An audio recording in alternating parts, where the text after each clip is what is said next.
ಬೆಂಗಳೂರು ನಗರದ ಗಗನಚುಂಬಿ ಕಟ್ಟಡಗಳು, ಐಷಾರಾಮಿ ಹೋಟೆಲ್ಗಳು ಮತ್ತು ರೆಸಾರ್ಟ್ಗಳ ಮೂಲಕ ತಮ್ಮದೇ ಆದ ಸಾಮ್ರಾಜ್ಯ ಕಟ್ಟಿದ್ದ ಕಾನ್ಫಿಡೆಂಟ್ ಗ್ರೂಪ್ ಚೇರ್ಮನ್ ಆದಂತ ಸಿ.ಜೆ. ರಾಯ್ ಅವರು ಇಂದು ಮಧ್ಯಾಹ್ನ ಇಹಲೋಕ ತ್ಯಜಿಸಿದ್ದಾರೆ.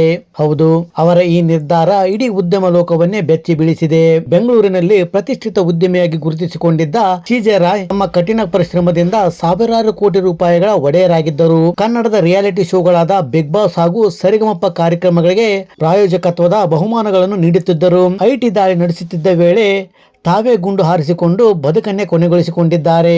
ಹೌದು, ಯಶಸ್ಸಿನ ಶಿಖರದಲ್ಲಿದ್ದಾಗ ಅವರ ಜೀವನದಲ್ಲಿ ವಿಧಿಯಾಟ ಬೇರೆಯೇ ಆಗಿತ್ತು. ಅವರ ಸಾವಿಗೆ ಐಟಿ ದಾಳಿಯ ಕರಿನೆರಳುಗಳೇ ಕಾರಣ ಅಂತ ಹೇಳಲಾಗುತ್ತಿದೆ. ಹೌದು, ಕಳೆದ ಕೆಲವು ಸಮಯದಿಂದ ಆದಾಯ ತೆರಿಗೆ ಇಲಾಖೆಯ ಹದ್ದಿನ ಕಣ್ಣು ಸಿ.ಜೆ. ರಾಯ್ ಮೇಲಿತ್ತು. ಅವರ ಕುಟುಂಬ ಮತ್ತು ಉದ್ಯಮಗಳ ಮೇಲೆ ಪದೇ ಪದೇ ನಡೆದ ಐಟಿ ದಾಳಿಗಳು ಅವರನ್ನು ಮಾನಸಿಕವಾಗಿ ಕುಗ್ಗಿಸಿತ್ತು ಎಂದು ಹೇಳಲಾಗುತ್ತಿದೆ. ನಿರಂತರ ಒತ್ತಡ ಮತ್ತು ಭಯದಿಂದ ಅವರು ಈ ಕಠಿಣ ನಿರ್ಧಾರ ಕೈಗೊಂಡಿದ್ದಾರೆ ಎಂಬ ಅನುಮಾನಗಳು ಬಲವಾಗಿ ಕೇಳಿಬರುತ್ತಿವೆ.